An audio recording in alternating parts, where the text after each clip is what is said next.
جی السلام علیکم every one. میں ابھی تھوڑا سا ایک یہ ویڈیو چھوٹی سی میں بنا رہا ہوں to revise whatever we have done so far and اور موٹیو از. سو ابھی تک جو میں نے یہ جو چینل بنایا ہے، یہ کسی اس کو تبلیغ پوائنٹ آف ویو سے یا پریچنگ پوائنٹ آف ویو سے نہیں بنایا. میرا مقصد یہ تھا کہ جو ہمارے اپنے ذہنوں میں سوال آتے ہیں یا بچوں کے ذہنوں میں سوال آتے ہیں، جو نان بلیورس ہم سے کوشچنس کرتے ہیں، تو ہم بیک فٹ پہ جاتے ہیں. ہمیں بیک فٹ پہ نہیں جانا ہے، ہمیں ان کے جواب ان کو فرنٹ فٹ پر آ کر دینے ہیں. اور فرنٹ فٹ سے میرا مطلب یہ ہے کہ لاجیکلی جواب دینے ہیں ان کو. تو ابھی تک جو ہم نے جو مقصد ہے اس کا صرف یہ ہے کہ اپنے بلیو کو ہم اسٹرانگ کر سکیں، اور اگر کوئی ہم سے کوشچن کرتا ہے تو ہم اس کو سیٹسفیکٹریلی جواب دے سکیں. اس کے لیے میں نے 3-4 جو ٹاپک تھے جو کہ یوزلی ہم سے کوشچن کیے جاتے ہیں، کہ ہمارا ایک مسکنسیپشن ہوتی ہے کہ ریلیجن کے بارے میں، جس میں غلاموں کا کنسیپٹ تھا، عورتوں کی وٹنس کے بارے میں تھا، ان کی گواہی آدھی ہے یا ان کی انہیریٹنس میں جو حصہ ہے وہ آدھا ہے. اس کو ہم نے کلیریفائی کیا تھا. تو اس کو بات کرنے کے بعد پھر میں نے یہ کہا تھا کہ اب ہم یہ بنائیں گے کہ جو کوشچنس بجائے اس کے کہ نان بلیورز ہم سے کریں گے، ہم ان سے کوشچن کریں گے کہ اگر ہم آپ کی بات مان لیتے ہیں کہ اگر خدا اللہ تعالیٰ جو ہے وہ نعوذ باللہ ایگزسٹ نہیں کرتے، تو پھر پروفٹ بھی جو ہیں وہ ایگزسٹ نہیں کرتے آٹومیٹیکلی. تو پھر ہم ان کے اوپر یہ کوشچنس کریں گے کہ یہ چیزیں پھر کیسے پاسبل ہیں، جو کہ کامن سینس کوشچنس ہوں گے. اور وہ ان کے مقصد ان کے ذہن میں ان پوائنٹس کو ٹریگر کرنے بجائے اس کے کہ وہ ہم سے کوشچن کرتے رہیں، ہم ان سے کوشچن کریں گے کہ دیکھیں یہ چیزیں پھر کیسے پاسبل ہیں.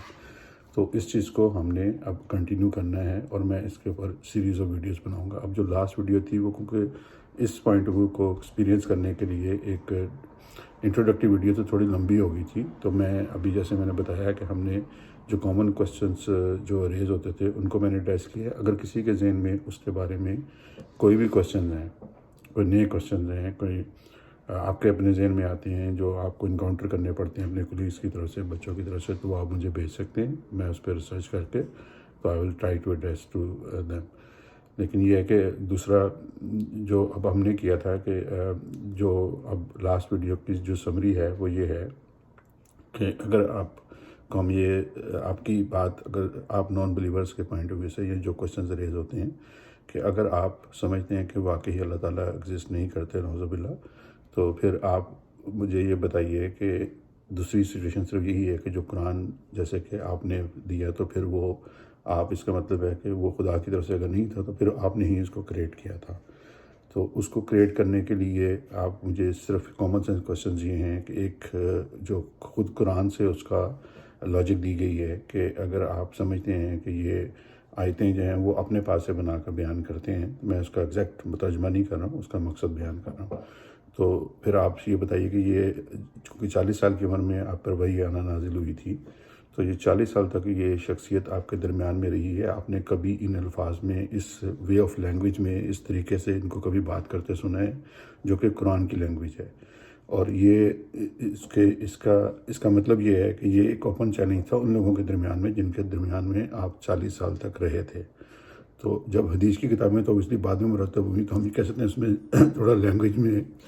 لوگوں نے اپنی نریشن کے حساب سے کر لی ہوگی. لیکن یہ جب قرآن میں چیلنج دیا جا رہا ہے تو یہ ان لوگوں کو دیا جا رہا ہے جن کے درمیان اب 40 سال سے رہے ہیں. سو حدیث کی لینگویج میں اور قرآن کی لینگویج میں جو ڈفرینس ہے وہ بھی اپنی جگہ، اور کیونکہ حدیث کی جو بکس ہیں وہ تھوڑا لیٹ آئی ہیں، تو دیٹ وی انڈرسٹینڈ. بٹ یہ چیلنج تو قرآن میں دیا گیا تھا. تو اس کا مطلب ہے کہ جو لوگ آپ کے درمیان میں، جن کے درمیان میں آپ رہے تھے 40 سال تک، یہ ان کو کہا گیا تھا. اور اگر کوئی ایسی واقعی ان کی لینگویج میں اتنا ڈفرینس نہ ہوتا تو یہ چیلنج قرآن میں اس طرح نہ کیا گیا ہوتا. سو سب سے پہلی بات تو یہ ہے کہ ایک شخص جو 40 سال تک آپ کے ساتھ رہے اور وہ لینگویج جو بولتا ہو، جیسے میں بولتا ہوں، آپ بولتے ہیں اپنے گھر میں، اور کوئی جیسے بہت بڑے بڑے ادیب بولتے ہیں، علامہ اقبال بولتے تھے، تو وہ ان کی لینگویج میں جو بھی پروفیشنسی ہوتی تھی وہ سب ارد گرد کے لوگوں کو پتہ تھا. لیکن اچانک آپ آ کے کہیں کہ اب یہ میرے اندر خدا کے الفاظ ہیں اور وہ لینگویج واقعی ڈیفرنس ہو 40 سال کے بعد اچانک، تو یہ ایک کامن سینس کوشچن ہے کہ وہ کیسے ہے. تو کیونکہ جب قرآن میں وہ چیلنج کیا گیا تو اس کا وہ کسی کے پاس جواب نہیں تھا، یا اگر وہ واقعی ڈفرینس نہ ہوتا تو قرآن میں اس طرح چیلنج نہیں کیا جاتا. کیونکہ اگر واقعی آپ کا پوائنٹ ٹھیک ہے اور وہ اپنے پاس سے بتا رہے تھے تو وہ ایسی الوجیکل بات کیوں کرتے تھے؟ اس کا مطلب ہے کہ اس میں واقعی لاجک ایگزسٹ کرتی تھی. دوسری بات میں نے یہ کہی تھی کہ 23 سال کی عمر تک 23 سال کے عرصے تک جو ہے وہ قرآن آپ پر نازل ہوتا رہا، تو آپ پورے قرآن کو الف سے لے کے یہ تک پڑھ جائیے تو آپ کو اس میں 23 سال میں جو قرآن نازل ہوا ہے اس کی پہلی آیت اور آخری آیت سے لے کے، اگر آپ کہیں پہ بھی یہ ڈفرینس نہیں بتا سکتے کہ لینگویج کے اندر کوئی تھوڑا بہت فرق آ گیا ہے، کہ جیسے کہ کوئی بھی شخص، اگر آپ کو میں نے مثال دی تھی کہ کوئی بھی بندہ جو ہے وہ 23 سال تک چاہے رائٹنگ لکھتا رہے، چاہے شاعری لکھتا رہے، چاہے کچھ بھی، چاہے وی لاگس بناتا رہے، 23 سال کے اندر اس میں بہت ہی سگنیفیکنٹ ڈفرینس آ جائے گا۔ آپ کسی کی بھی مثال لے لیں، کوئی رائٹر ہو، ان کی تحریروں میں اگر وہ 23 سال سے کر رہے ہیں، شاعری میں جو وی لاگرز ہیں ان کی وی لاگ میں دیکھ لیں، 2-3 سالوں میں ان میں زمین آسمان کا ٹیکنالوجی، یہ وہ الفاظ، سب کچھ اس میں کوئی نہ کوئی نئی انوویشن، نئی بہتری آتی جاتی ہے۔ تو قرآن کی کسی بھی آیت میں اگر آپ کو بتایا نہ جائے کہ یہ مکی صورت ہے، یہ مدنی صورت ہے، آپ لینگویج سے اندازہ نہیں لگا سکتے کہ یہ انیشل ہوگی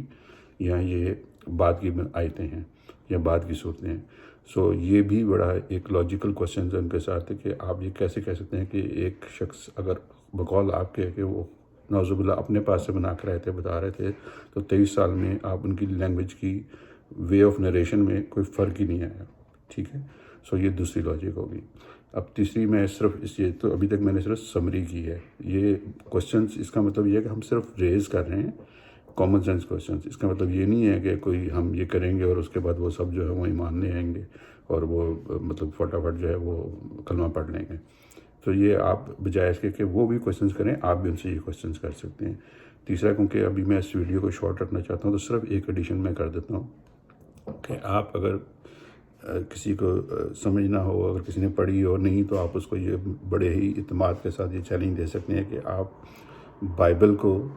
پڑھ لیں اور قرآن کو پڑھ لیں، آپ کو صاف پتہ چلے گا کہ ان کا مین تھیسس، مین چیزیں وہ سب کی سب لگتا ہے کہ جیسے کہ سیم سورس کے ساتھ ہیں۔ مینس کہ ہم، کیونکہ ہمارا یہ ایمان ہے کہ بائبل بھی خدا کی کتاب تھی، لیکن کیونکہ اس میں کوئی چینجز آ گئی تو اس کی وجہ سے آپ کو آخری نبی کے تھرو اپنی نیا بک دینی پڑی تاکہ اس میں کوئی تعریف نہ ہو سکے اور وہ سیف رہے۔ تو میرا پوائنٹ ابھی یہاں پہ صرف یہ ہے کہ بائبل اور قرآن اگر آپ پڑھیں تو آپ کو یہ پتہ چلے گا کہ ان دونوں میں سورس جو تھی وہ سیم تھی۔ تو جیسے کہ میں نے پچھلی ویڈیو میں بتایا تھا کہ آپ اس دور کے بھی کسی اسکول میں نہیں گئے تھے، آپ نہ لکھ سکتے تھے نہ پڑھ سکتے تھے، تو جو چیزیں، اور نہ ہی آپ کوئی اس وقت کرسچن فیملی میں سے تھے، تو آپ کو وہ جو کتاب آپ خدا کی طرف سے لے کر آ رہے تھے، اگر نان بلیورس کے خیال میں وہ انہوں نے خود اپنے پاس سے کریٹ کی تھی، تو وہ بائبل کو انہوں نے کہاں پڑھا تھا؟ وہ تو پڑھ ہی نہیں سکتے تھے، ٹھیک ہے، اور نہ وہ سن سکتے، نہ وہ لکھ سکتے تھے۔ تو آپ نے وہ تمام واقعات اسی تسلسل کے ساتھ جو کہ بائبل میں بیان ہے، وہ آپ کو صاف پتہ چلتا ہے کہ قرآن اور اس میں بہت زیادہ سملیرٹیز ہیں۔ تو یہ سب ایک انسان اگر نعوذ باللہ اپنے پاس سے ہی بیان کر رہے تھے تو وہ سملیرٹیز کہاں سے آ گئی اور کیسے آ گئی۔ یہ تیسرا پوائنٹ ہے کہ 23 سال میں آپ کو بائبل اور قرآن پڑھنے میں بہت زیادہ چیزیں پتہ چلتی ہیں کہ وہ کامن ہیں، تو وہ آپ تک کیسے پہنچی اور آپ نے ان کو کیسے بیان کیا۔ سو یہ 3 پوائنٹس ابھی میں نے ریز کی ہیں۔ انشاءاللہ آگے اگر آپ کے ذہن میں کوئی کوشچنز ہیں تو وہ ضرور بتائیے گا، ادروائز میں اس کو کنٹینیو کروں گا۔ وہ کوشچنز جو اب ہم نے بچوں کو یا نان بلیورز کو سوال اور جواب دینے کے بعد اب ہم نے ان سے کوشچنز کرنے ہیں۔ سو دس از مائی مین پوائنٹ ناؤ۔ تو انشاءاللہ ان ٹچ رہیں گے اور رابطہ کرتے رہیں گے،